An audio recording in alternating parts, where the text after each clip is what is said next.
नमस्कार. कनक खुशी न्यूज चॅनलमध्ये आपल्या सर्वांचे स्वागत आहे.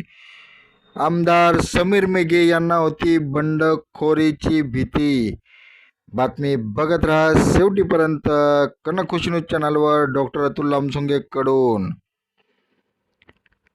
भाजपमध्ये बरेच उमेदवार गुडघ्याला पारशिंग बांधून बसलेले होते. नगर परिषद व नगरपंचायत उमेदवारींना यादी प्रसिद्ध झाल्यास बरेच उमेदवार बंडखोरी करतील अशी भीती हिंगणा विधानसभेचे आमदार समीर मेघे यांना होती आणि म्हणून त्यांनी उमेदवाराची यादी लवकर जाहीर केली नाही अशी चर्चा सध्या वातावरणात निवडणुकीच्या चर्चेमध्ये आहे. येत्या 2 डिसेंबरला नगर परिषद व नगरपंचायत निवडणुका होणार आहे. काही उमेदवारांनी स्वतः आपली उमेदवारी पहिलेच जाहीर केली असून समाज माध्यमावर तशी प्रसिद्धीसुद्धा केलेली आहे.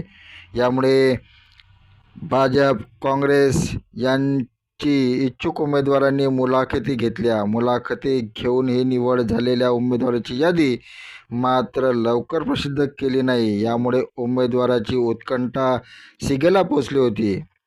आमदार समीर मेघे यांनी हिंगणा विधानसभा क्षेत्रातील बऱ्याच राजकीय पक्षातील कार्यकर्त्याचे भाजपात पक्षप्रवेश करून घेतला. त्यामुळे नवीन प्रवेश घेतलेली आणि काही जुनी कार्यकर्ते यांना आपल्यालाच उमेदवारी मिळेल अशी आशा वाटत होती. तर काहींनी उमेदवारी मिळेल म्हणूनच भाजप प्रवेश केलेला होता. एक उमेदवारीसाठी 5 इच्छुक.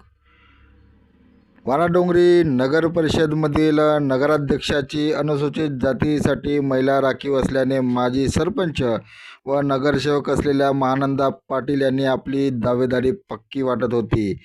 यासोबतच बागडे आणि भालेराव त्यासोबतच आणखी 2 उमेदवार नगराध्यक्षपदासाठी इच्छुक होते. यातील एकाला उमेदवारी दिली तर बाकी 4 नाराज होतील व बंडखोरी करतील अशी भीती आमदार समीर मेघे यांना होती आणि म्हणून त्यांनी शुक्रवारपर्यंत यादी जाहीर केलेली नाही. बंडखोरीसाठी नाही मिळेल वेळ. शनिवार रविवार सुट्टीचे दिवस असल्याने नाराज उमेदवारांना बंडखोरी करण्यासाठी वेळ मिळणार नाही. केवळ सोमवार 17 नोव्हेंबर ही शेवटची तारीख उमेदवारी अर्ज दाखल करण्याची असल्यामुळे या शेवटच्या दिवशी ते आपला अर्ज दाखल करणार नाही. असे असल्यामुळे शुक्रवारपर्यंत उमेदवारी यादी जाहीर केलेली नव्हती. शनिवार रविवार अर्ज भरता येणार. ऑनलाईन अर्ज भरण्यासाठी प्रक्रिया फार किचकट आणि आतापर्यंत बऱ्याच उमेदवारांनी अर्ज दाखल केलेले नाही. शेवटच्या दिवशी फार धांदल होईल. शनिवार व रविवार रोजी ऑनलाईन अर्ज भरण्याची एकाच वेळी बरेच उमेदवार प्रयत्न करतील. यामुळे साईट बिझी होऊन अर्ज भरण्यास अडचणी येतील आणि म्हणून निवडणूक आयोगाने शनिवार आणि रविवार सुट्टीचा दिवस असताना सुद्धा ऑफलाईन अर्ज स्वीकारण्यात सुविधा उपलब्ध करून दिलेली होती.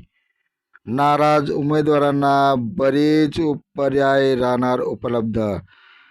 भाजपामधून नाराज आणि बंडखोरी करणाऱ्या उमेदवारांसाठी काँग्रेस, राष्ट्रवादी काँग्रेस शरद पवार गट, राष्ट्रवादी काँग्रेस अजित पवार गट, शिवसेना शिंदे, शिवसेना उभाटा यासोबतच बसप्पा, वंचित ही राजकीय पक्षाची पर्याय व्यवस्था बंडखोर उमेदवाराला राहणार असून या व्यतिरिक्त अपक्ष किंवा जनसंघर्ष सामाजिक समितीकडून सुद्धा उमेदवारी मिळवण्यासाठी असे उमेदवार प्रयत्न करतील आणि हे पर्याय त्यांच्यासाठी उपलब्ध राहणार आहे.